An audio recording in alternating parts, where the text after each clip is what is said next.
pessoal, mais uma vez Otávio Castellani aqui para mais uma aula no Saboreando a Física. E só lembrando, dá uma curtida, se inscreve no canal para ajudar a gente a continuar com esse projeto. O que a gente vai falar agora é sobre, na verdade, as partículas elementares muons, chamadas de muons. O interessante dessas partículas é que quando a gente verifica a abundância dessas partículas na superfície da Terra, no fundo, a gente garante, a gente mostra que a teoria da relatividade restrita de Einstein é verdadeira. Porque, na verdade, a abundância de muons na superfície da Terra só pode ser explicada pela teoria da relatividade especial ou da relatividade restrita de Einstein. Porque se você usar os teus argumentos ou as tuas equações clássicas, que nós falamos clássicas, ou seja, antes da relatividade restrita, você não, pelas previsões clássicas, ou seja, você não conseguiria encontrar a quantidade de muons que nós encontramos na superfície da Terra. Porque, na verdade, esses muons eles são produzidos mais ou menos a 10 a 15 quilômetros de altura. A maior produção de muons é mais ou menos em 15 km de altura. Porque, na verdade, é devido à chegada de raios cósmicos. Né? Na verdade, são prótons com alta energia que chegam na atmosfera e acabam interagindo com outros átomos que estão na atmosfera e eles acabam produzindo outras partículas. Aí nessa colisão você tem a produção de pions, que é uma outra partícula, e desses pions, esses pions decaem em muons, e o muon decai também em elétron, ou dependendo do muon pode decair num positron. Mas mesmo assim você encontra uma grande quantidade de muons na superfície da Terra. Agora, como que a gente pode entender isso daí? Né? Então vamos entender mais ou menos com os dados que nós temos agora. Então o que a gente sabe desses muons? A gente sabe, na verdade, que eles entram na atmosfera, claro, depois que os pions decaem em muons, com uma velocidade de 0,9998 da velocidade da luz no vácuo. Lembra que a velocidade da luz, o c, é 3 vezes 10 à oitava metros por segundo. Ou 300 mil quilômetros por segundo. Mas vamos trabalhar, claro, nessa. E o que a gente sabe mais? A gente sabe que o tempo de vida média dele, o tempo que ele leva para decair, né, é de 2,2 microsegundos. Ou seja, em 2 vezes 10 a menos 6 segundos ele decai. Ele decai em elétrons e neutrinos. É o tempo de vida média dele. Bom, então esses são os dados que a gente conhece dos muons. Esse tempo aqui, esse tempo de vida médio, é o tempo próprio dele. É o tempo medido no laboratório, num referencial que está com o muon. Esse é o tempo dele. Ok. Se a gente observar esses dados e for calcular com esses dados quanto esses muons vão percorrer, observa uma coisa. O que eu sei? Que a velocidade é distância sobre tempo. Então, ó, velocidade, né, distância, vou chamar de ΔS, sobre tempo. Então, a velocidade 0,9998 da velocidade da luz. ΔS é a distância percorrida sobre esse tempo que é de 2 vezes 10 a menos 6 segundos.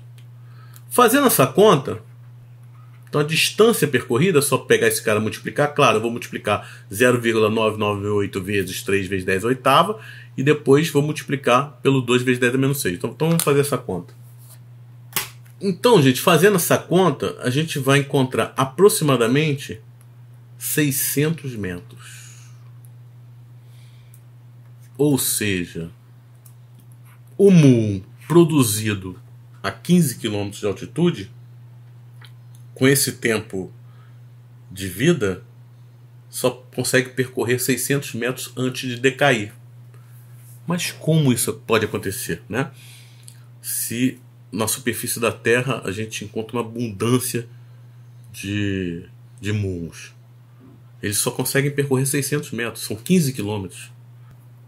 E se você, com esses dados, usa a lei estatística da radioatividade, que é o número de partículas, é igual ao número inicial de partículas no tempo t0, vezes exponencial menos o tempo sobre o tempo de meia-vida.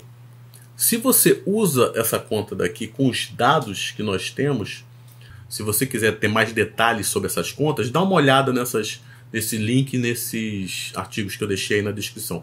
Se você faz essa conta, você encontra, geralmente a gente representa dessa maneira, ó, n sobre n0, a gente põe essa razão, ou seja, o número de partículas, né, que a gente encontra sobre o número de partículas formadas, para ficar mais fácil a análise, você encontra um resultado desse daqui, ó, 132 sobre 10 a 12. É a conta que você encontra quando você substitui os valores. E o que é isso aqui? Se você abrir esse 10 a 12, você vai ter isso aqui na verdade, ó, 132 sobre 10 a 12. O que é 10 a 12? É 1 seguido de 12 zeros, não é isso? Então, ó, 1, 2, 3, 4, 5, 6, 7, 8, 9, 10, 11, 12. Então, se você for ver, ó, 10 a 12, na verdade é quanto? Ó, 1000, milhão, bilhão, trilhão, né? Ou seja, quando você põe dessa maneira, nessa razão, para melhor entendimento. Então você tem 132 sobre 1 trilhão. Significa, e quem é esse 132? É o número de partículas que nós encontramos. Quem é esse 1 trilhão? É o número inicial de muons. Ou seja, pela física clássica, com os dados que eu tenho, a cada 1 trilhão, olha só, a cada 1 trilhão de muons produzidos na atmosfera, somente 132 chegam aqui. Quase nada, né? Então, é estranho, porque na verdade não é isso que a gente encontra aqui. A gente encontra muito mais. Então, como explicar esse resultado, né, aparentemente louco, estranho? Então, a gente só consegue explicar isso usando a relatividade restrita. Então, vamos lá usar a relatividade restrita. Como? A gente só pode interpretar isso através, por exemplo, da dilatação do tempo. Pela relatividade restrita, o que a gente sabe? Que o tempo se dilata. O tempo, para quem está em movimento em relação ao referencial que está em repouso, ele é maior. E através dessa expressão aqui, você tem que ΔT é igual a um gama, a um fator ΔT0. O que isso quer dizer? Esse ΔT é o tempo medido pelo referencial que está parado. E o ΔT0, esse ΔT0 é o chamado de tempo próprio. É o tempo do referencial que está em movimento, mas o tempo próprio, o tempo que ele está medindo lá, com o relógio dele. E esse gama é o que é chamado fator de Lorentz. Esse gama, na verdade, tem esse valor aqui, 1 sobre raiz quadrada de 1 menos velocidade ao quadrado sobre velocidade da luz ao quadrado. Vou só ajeitar aqui. Esse é o fator de Lorentz. E isso daqui é sempre maior ou igual a 1. Então, na verdade, essa relação ΔT igual a gama vezes ΔT0 mostra que o ΔT é maior que ΔT0. Então, para quem está em repouso e vai medir o tempo de quem está em movimento, vai medir um tempo maior. Então, vamos fazer essa conta, né? Então, na verdade, nós aqui na Terra, que somos o referencial em repouso em relação ao muon, nós vamos ter que usar esse tempo para fazer a conta anterior, que eu fiz usando o tempo próprio do muon, para ver qual é o tempo que esse cara leva para atravessar a atmosfera, né? Passar esses 15 km e chegar na Terra. Então vamos calcular esse tempo, vamos lá. Vamos fazer essa conta. Então primeiro vamos calcular esse gama. Então eu sei que o gama, que é o fator de Lorentz, é 1 sobre raiz quadrada de 1 menos V2 sobre C ao quadrado. Eu sei que a velocidade é 0, como já coloquei no início, 0,9998C. Então, na verdade, eu vou ter o seguinte: 1 sobre raiz quadrada de 1 menos 0,9998C. Isso está ao quadrado, né? Então, os dois estão ao quadrado. Sobre C ao quadrado. Isso daqui é uma forma também de você fazer essa conta, tá? Não necessariamente você precisa substituir o C por 3 vezes 10 oitavas. Nesse caso é mais fácil fazer assim, porque aí você acaba simplificando. C ao quadrado com C ao quadrado morreu. Então, na verdade, a conta que eu tenho que fazer para achar o gama, na verdade, é 1 sobre raiz quadrada de 1 menos 0,9998 ao quadrado. Então é essa conta que eu tenho que fazer. E fazendo essa conta, vamos encontrar o seguinte. Então a gente encontra aproximadamente 50. Então gama nesse caso é 50. Vamos calcular então o intervalo de tempo medido por nós, que estamos no referencial em repouso. Então, como ΔT é gama vezes ΔT0, e quem é ΔT0? ΔT0 é o tempo do muon, medido por ele no referencial dele, que é 2,2 microsegundos. Então vamos lá, ΔT vai ser o gama, que é 50, acabamos de calcular o fator de Lorentz, vezes o tempo do muon, que é 2 vezes 2, vezes 10 a menos 6. Então, fazendo essa conta, nós vamos encontrar 1,1 vezes 10 a menos 4 segundos. Ou seja, esse cara daí, ele está levando o muon para a gente, ele está levando 1,1 vezes 10 a menos 4 segundos. Enquanto para o muon, no relógio do muon, ele está medindo 2,2 vezes 10 a menos 6, né? Porque 1,1 vezes 10 a menos 4 é maior do que 2 vezes 2 vezes 10 a menos 6.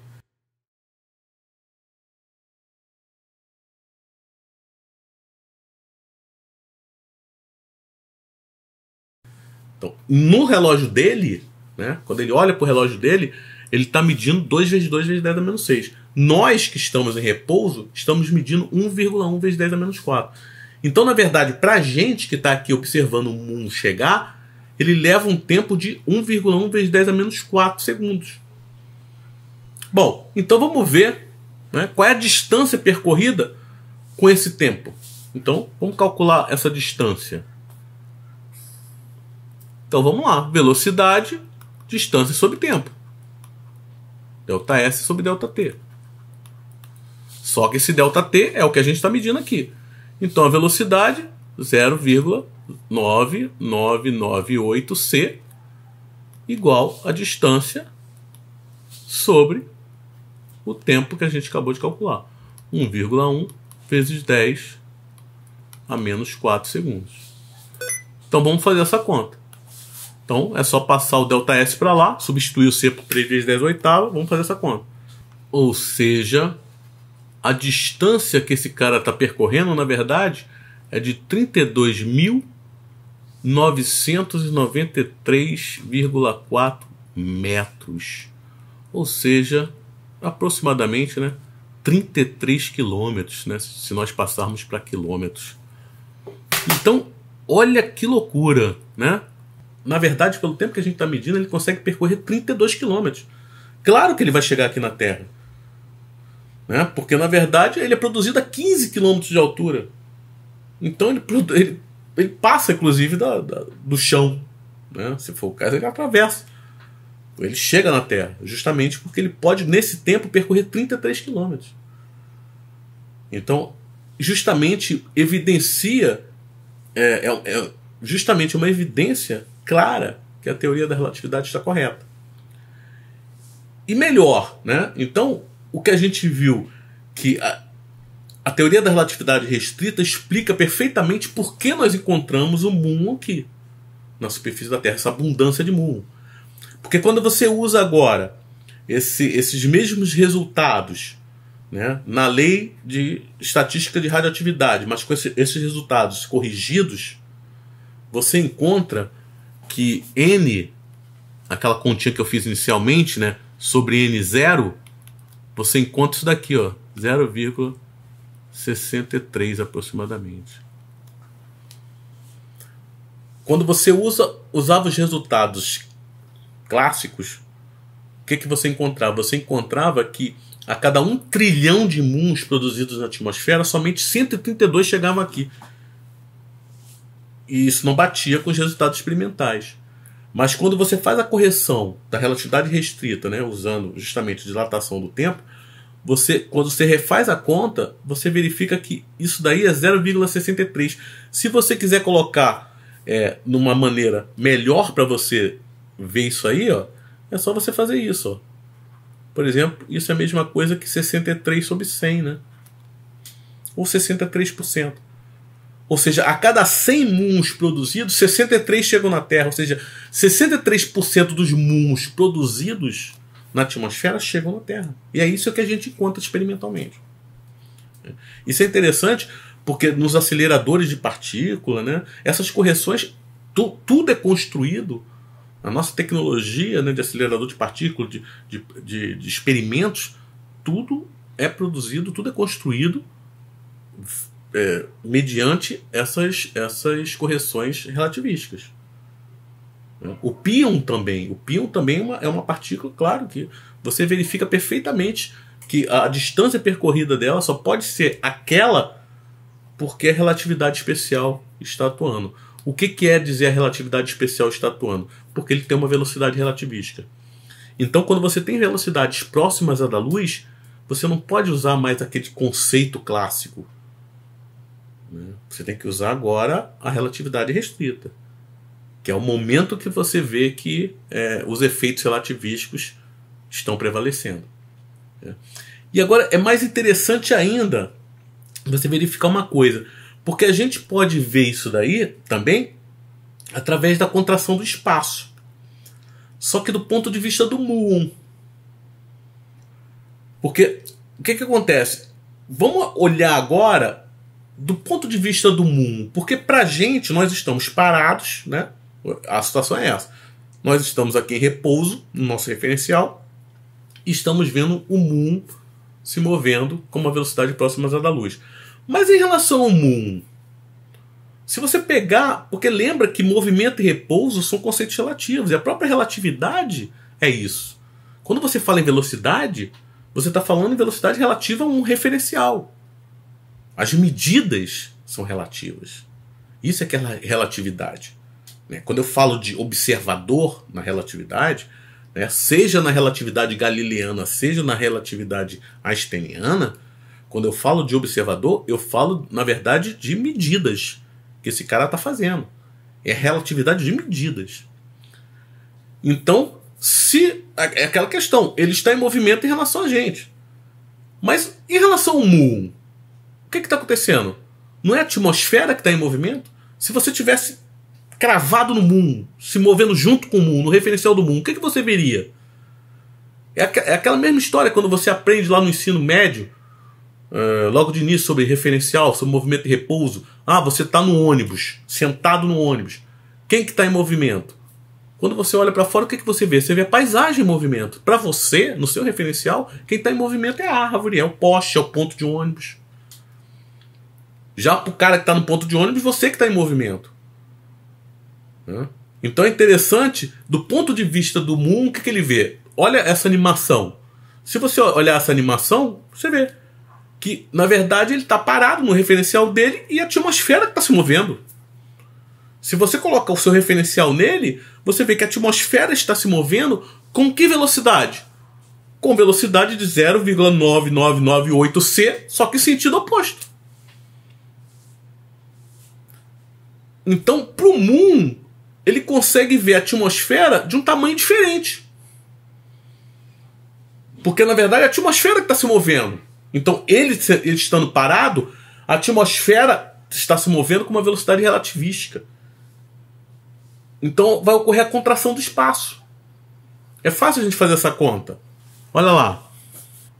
Né? Porque a gente sabe que a contração do espaço, L é igual a L0 sobre gama. Nota que o tempo é gama vezes o tempo próprio. Aqui não. Aqui é o comprimento próprio sobre gama. Mostrando que o L vai diminuir. E quem é o L aqui no caso? É o L do cara que está em repouso. Nesse caso o L é o muon. Porque quem está em movimento é a atmosfera agora para ele. Não é isso? Então se você calcular o L que ele vai medir, que o muon vai medir, L é igual ao quê? O L0 é quem? O L0 é a altura da atmosfera. Calculada no referencial da atmosfera, que era 15 km. Que é, na verdade, 15.000 metros. Sobre o gama, que já calculamos, é o mesmo valor, 50. Né? Porque justamente a velocidade da atmosfera está no sentido contrário com a mesma velocidade do muon. Então, aquele fator gama é o mesmo valor. Vamos fazer essa conta agora. 300. Então, L, 300 metros. Olha que interessante. Então, na verdade, o muon, quando ele está sendo produzido na atmosfera, ele não está vendo 15 quilômetros. Ele está vendo 300 metros. Porque para ele, quem está em movimento é a atmosfera. O chão está chegando, né? A atmosfera está em movimento. O movimento com velocidade relativística, que é 0,9998 c no sentido contrário. Então, a distância que ele vai medir vai ser uma distância menor, a contração dos espaços. Então, para ele está perfeito, né? Porque no tempo de vida médio dele, 2,2 microsegundos, 300 metros ele percorre perfeitamente.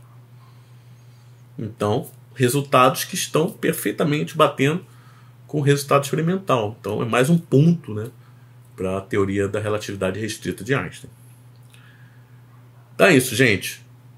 Os artigos estão embaixo na descrição. Qualquer dúvida é só colocar e aí a gente responde. Valeu!